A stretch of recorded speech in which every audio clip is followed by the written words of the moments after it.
Muito boa noite, meus irmãos. É uma alegria muito grande estar aqui com vocês hoje para falar um pouquinho sobre esse tema que a gente vai trabalhando. Meditando sobre falar sobre gente, lugares, eu fiquei pensando como que a gente deve fazer isso. Desde muito pequeno eu aprendi que a Bíblia é um livro de fé e prática. É um livro de fé porque a gente precisa acreditar no que está escrito ali. Mesmo depois de tantas descobertas, de tanta arqueologia sendo afirmando que tudo realmente ali é real, ainda há relatos na Bíblia que nós precisamos ter fé para acreditar que é real. E é preciso ter uma fé como os nossos irmãos da igreja primitiva. É preciso ter uma fé real, palpável. E esse mesmo Paulo que a gente vai conversar sobre ele hoje, nos fala lá no livro de Romanos sobre como que a fé vem dentro de nós. A fé vem pelo ouvir e por ouvir a palavra de Deus. E a Bíblia também é um livro de prática, porque ela é um livro de princípios. E por ser um livro de princípios, ela nos orienta, nós, seres humanos, como devemos nos portar, como devemos nos conduzir na nossa caminhada terrena. Então, tem todo sentido quando o pastor escolhe essa temática, gente e lugares, porque esses relatos bíblicos tratam de gente que exerce a sua fé em lugares. E por estarem em lugares, fica mais fácil da gente se identificar. É por isso que quando a gente abre a Bíblia e começa a ler, e a gente começa a ver essas pessoas que são tão parecidas conosco, ou que nós somos tão parecidas com elas, imperfeitas, incorretas, mas que quando a gente vai comparar todas elas, elas têm uma coisa em comum. Elas têm um coração que se entrega e que se quebranta na presença de Deus. E é assim que todos nós devemos fazer. É assim que nós somos gente em lugares. Todo seminarista tem o desejo de ser o inovador, de criar uma coisa nova, de achar uma mensagem que nunca foi dita antes.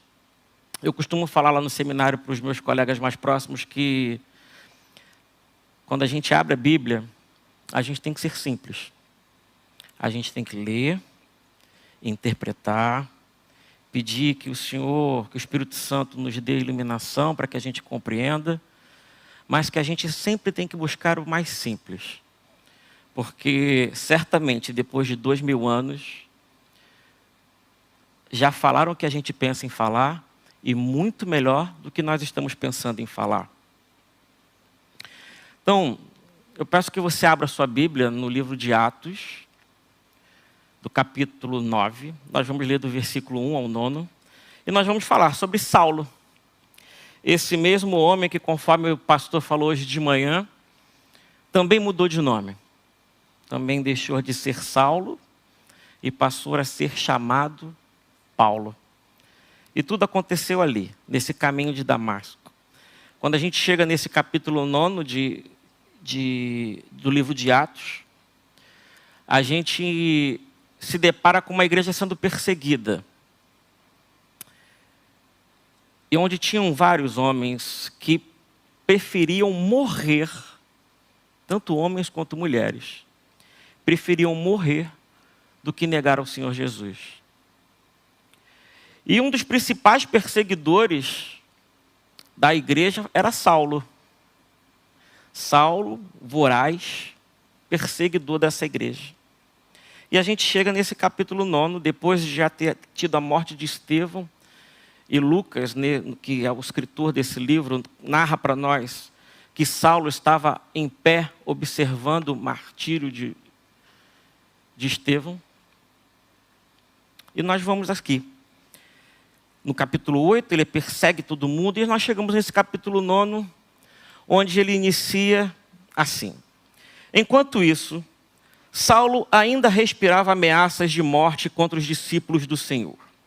Dirigindo-se ao sumo sacerdote, pediu-lhe cartas para as sinagogas de Damasco, de maneira que, caso encontrasse ali homens ou mulheres que pertencessem ao caminho, pudesse levá-los presos para Jerusalém. Em sua viagem, quando se aproximava de Damasco, de repente brilhou ao seu redor uma luz vinda do céu. Ele caiu por terra e ouviu uma voz que lhe dizia: Saulo, Saulo, por que me persegues? Saulo perguntou: quem és tu, Senhor? Ele respondeu, e aí eu peço uma licença aos irmãos, porque na Almeida Revista e Corrigida tem um adendo que eu gostaria de acrescentar. Que Jesus fala: quem tu me persegues, duro é para ti recalcitrar contra os aguilhões. Guarda essa frase. E Jesus disse: eu sou Jesus a quem você me persegue. Levante-se, entre na cidade, alguém lhe dirá o que deve fazer. Os homens que viajavam com Saulo pararam, emudecidos. Ouviam a voz, mas não viam ninguém. Saulo levantou-se do chão e, abrindo os olhos, não conseguia ver nada. E eles o levaram pela mão até Damasco. Por 3 dias, Paulo esteve cego, não comeu, nem bebeu. Eu não vou me aventurar a fazer uma pregação expositiva. Mas, olhando para esse texto, eu quero conversar com os irmãos sobre alguns temas que me saltam aos olhos e que eu acho que a gente precisa refletir juntos. Primeiro ponto que eu quero conversar com os irmãos é o seguinte. Paulo estava lá, um homem de fé, ainda Saulo, um homem de fé, porque não podemos negar que Saulo era um homem de fé.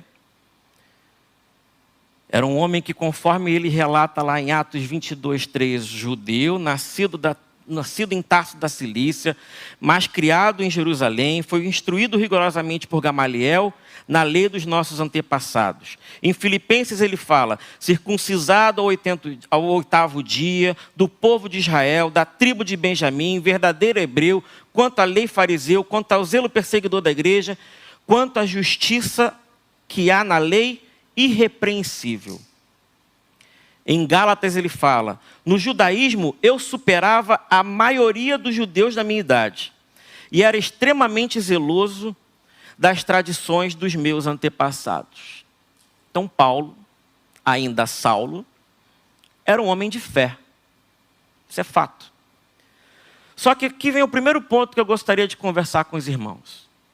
Nós não podemos deixar a nossa fé nos cegar. Não podemos deixar a nossa fé nos cegar. Veja, Saulo ia de Jerusalém para Damasco, que são em torno de 240 quilômetros de distância, conforme relata Lucas, caçar cristãos porque ele se achava o verdadeiro fiel, fariseu dos fariseus, conforme ele narra também.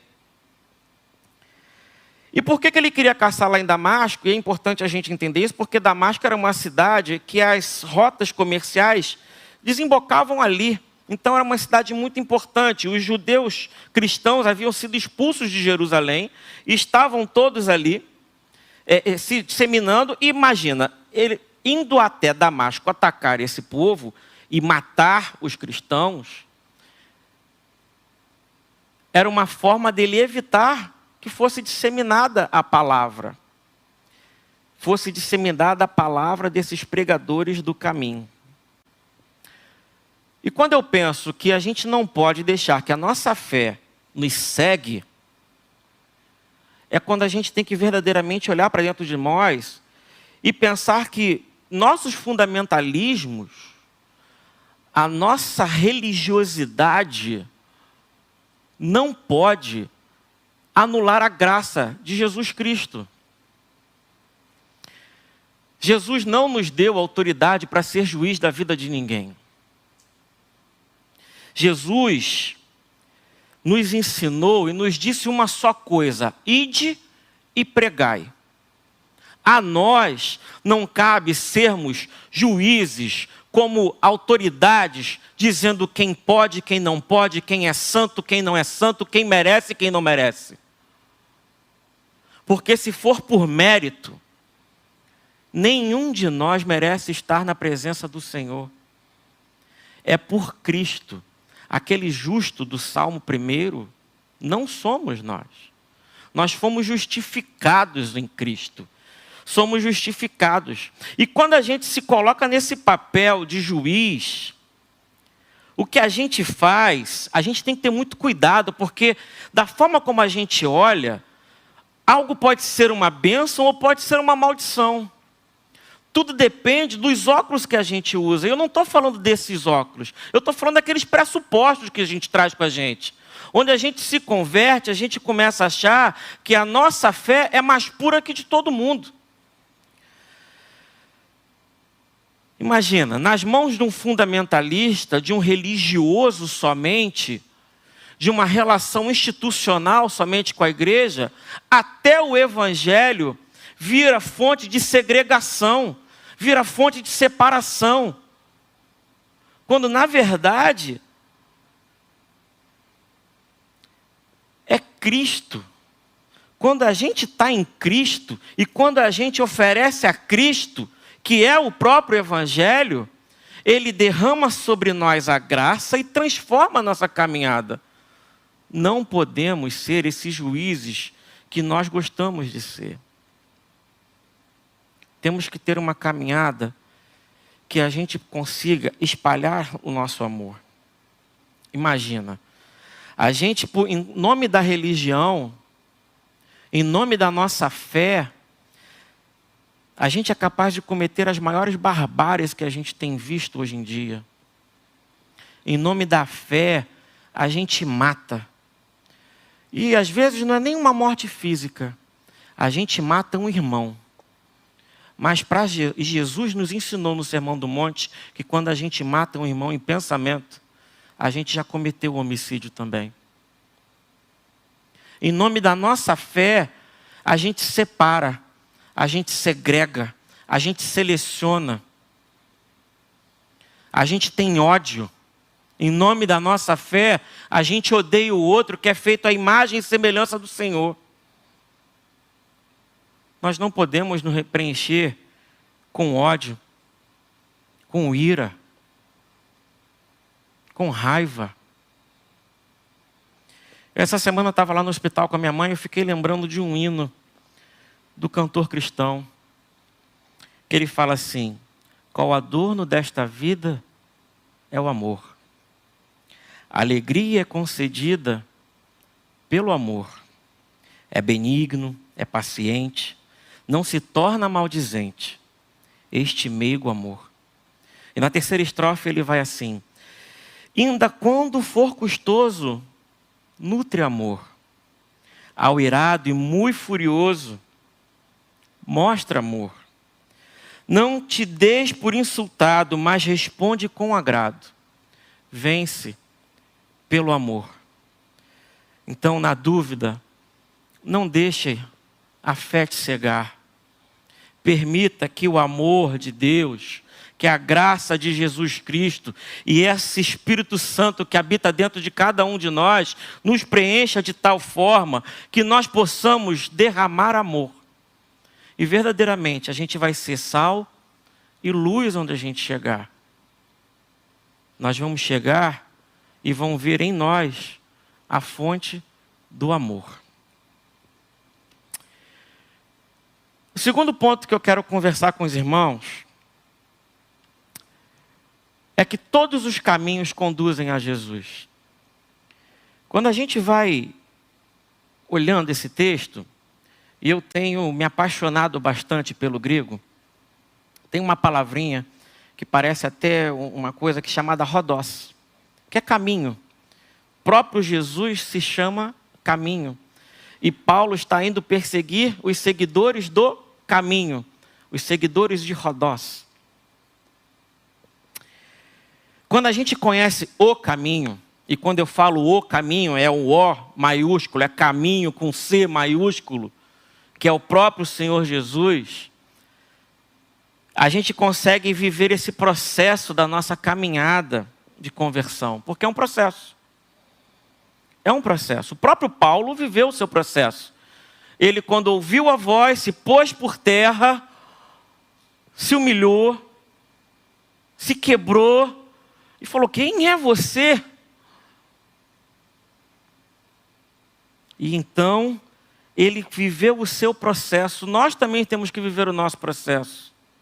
Às vezes, a nossa conversão não é do batismo.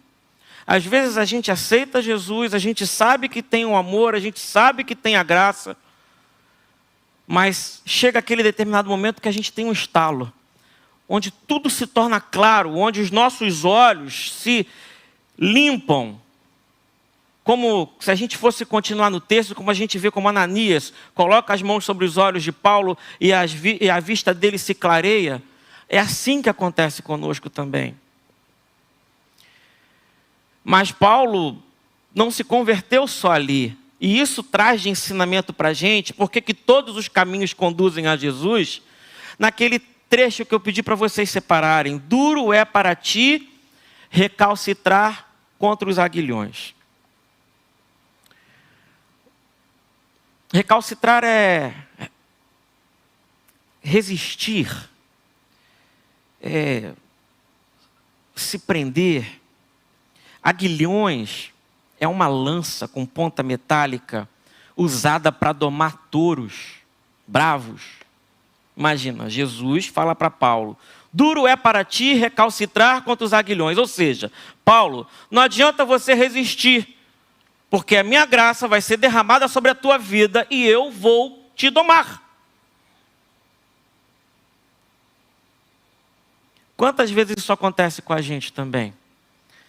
Para Paulo, ele não foi quebrantado somente naquele dia, naquele caminho de Damasco, num caminho, no seu Rodós. Paulo, ele começou a ser quebrado quando ele viu Estevão preferir a morte do que negar ao Senhor Jesus. Quando ele via homens e mulheres que eram arrancados de dentro de sua casa e para não blasfemarem contra o Senhor Jesus, se mantiveram fiéis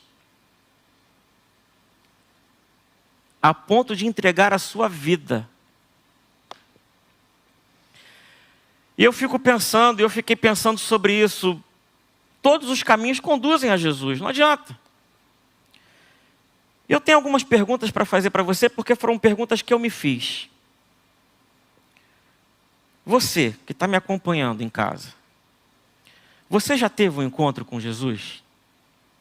Aquele encontro audível, que só você é capaz de explicar.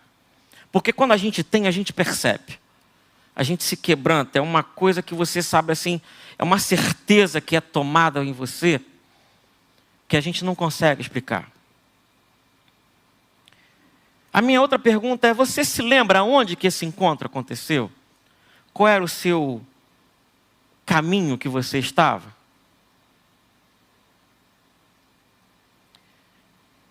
A terceira e última pergunta que eu quero te fazer é uma pergunta bem difícil. Por que eu me fiz essa pergunta? Eu quero que você fale assim, se pergunte: ainda preciso me converter? A ponto de que a minha fé não me segue e que os passos que eu dou no caminhar da minha vida, nos caminhos que eu trilho no meu dia a dia, possam ser caminhos que eu derrame amor e que todos esses caminhos conduzam a Jesus através da minha vida? É uma pergunta difícil de se fazer. Mas eu convido vocês a refletir sobre isso. Na dúvida, não silencie essa voz que te chama, porque o Senhor Jesus te chama, te ama, quer você perto dele também. Na dúvida, escute esse doce e constante convite. Venham a mim, todos os que estão cansados e sobrecarregados, como estamos agora, e eu darei descanso a vocês. Esse é o convite que o Senhor Jesus faz a todos nós.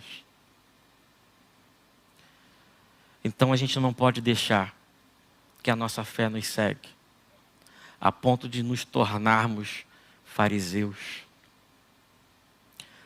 Nós temos que entender que o nosso caminhar, o nosso rodós diário, tem que trilhar caminhos e criar caminhos que conduzam a Jesus. Porque todos os caminhos vão conduzir a Jesus. E nós temos também, o terceiro ponto que eu quero conversar com vocês. Temos que olhar para nós mesmos. Então eu peço que vocês olhem para si. Quando a gente tem esse encontro com Jesus, que a gente chama de conversão, isso não acontece para que a gente tenha conforto e paz de mundo. Pode até ser que tenhamos, porque quando Cristo ocupa o lugar que Ele tem, é uma plenitude que nós temos em nós, que tudo passa a fazer sentido, tudo passa a ser completo, mas o mundo continua a nos perturbar. Então, se o mundo continuar a nos perturbar, não tem problema. Porque é momento, nesse processo que a gente vai vivendo, nessa nossa caminhada de conversão, é momento desse incômodo contínuo, sim. É como o apóstolo João nos fala, é menos de mim e mais de Cristo na nossa caminhada. Quando os nossos olhos se abrem e nós nos vemos como realmente nós somos, a gente se coloca como aquele publicano que entrou no templo e não tinha nem coragem de olhar para cima. Se colocou ao canto e clamou, bem baixinho: ó Deus, ser propício a mim, pecador. A nossa vida não é mais nossa. Porque se assim for, nós seremos Saulo, um fariseu empedernido, que só fala de amor e de fé da boca para fora. Onde a gente vai estar dizendo que ama a Deus, mas não quer se pôr à terra. Onde a gente fala que ama a Deus, mas não quer passar por dificuldades. Onde a gente fala que ama a Deus e não quer passar por privações. Onde a gente fala que ama a Deus, mas não quer sofrer. Todos nós queremos ser escolhidos de Deus. Todos. Dizer que somos o escolhido. Somos ungidos, separados. Mas a gente tem que saber que uma vez que a gente seja escolhido, que a gente seja chamado e que a gente aceite, é preciso pagar um preço. Eu me recordo Policarpo, bispo de Esmirna. Ele, durante um relato, no seu martírio, quando os soldados tentavam fazer com que ele blasfemasse e negasse ao Senhor Jesus, ele vira e fala: durante 86 anos, eu tenho servido a Cristo e Ele não me fez nada de mal. Como eu posso blasfemar contra o Rei o meu rei que me salvou. Depois ele ainda vira e afirma, depois que os soldados insistem, ele fala: eu sou cristão.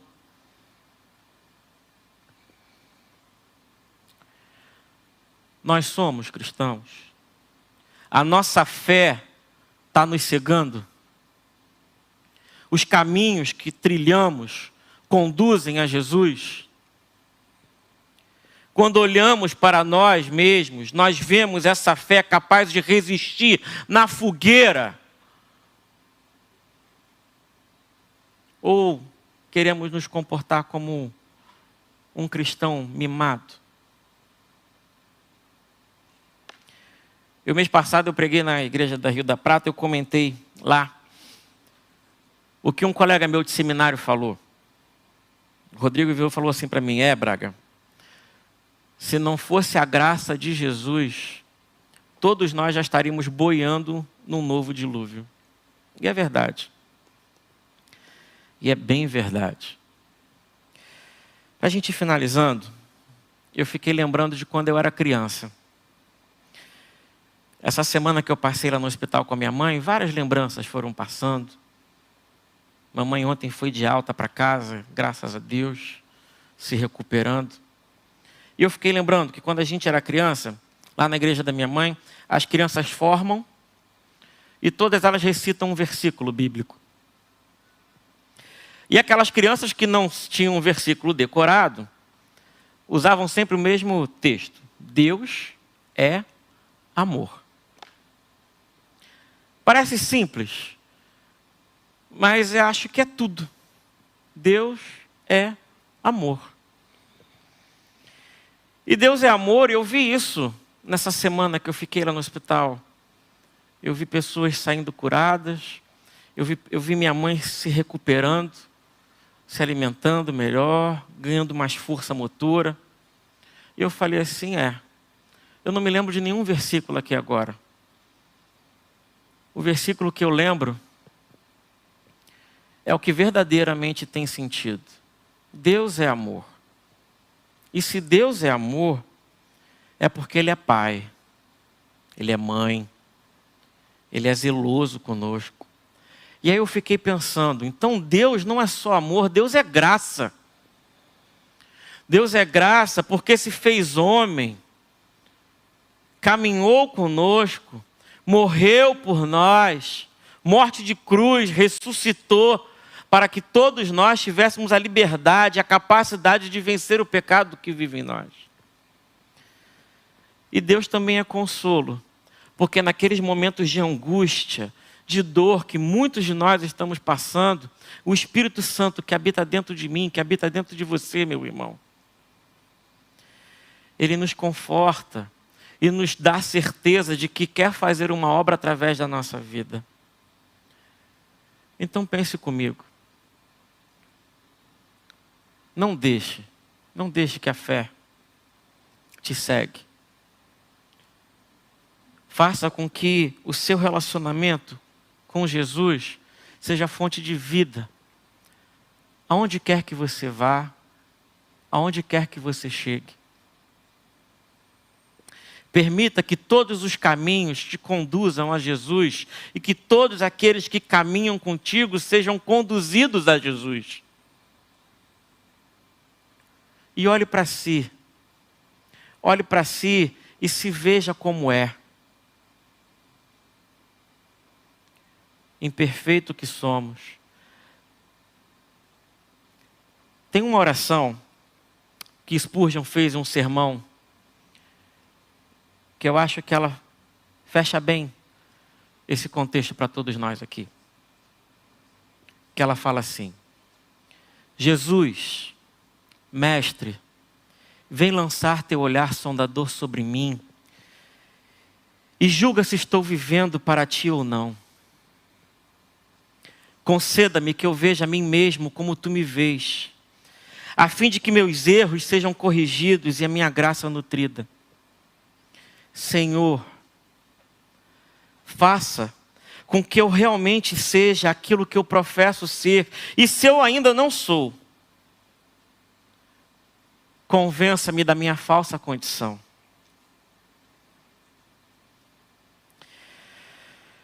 E começa uma obra genuína em minha vida, Senhor.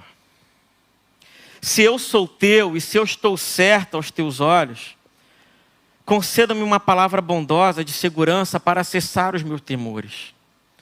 E alegremente me regozijarei em ti, como Deus da minha vida.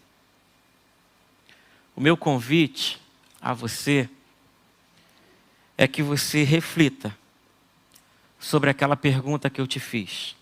Aquela difícil pergunta que eu te fiz. A difícil pergunta que eu me fiz. Eu ainda preciso me converter?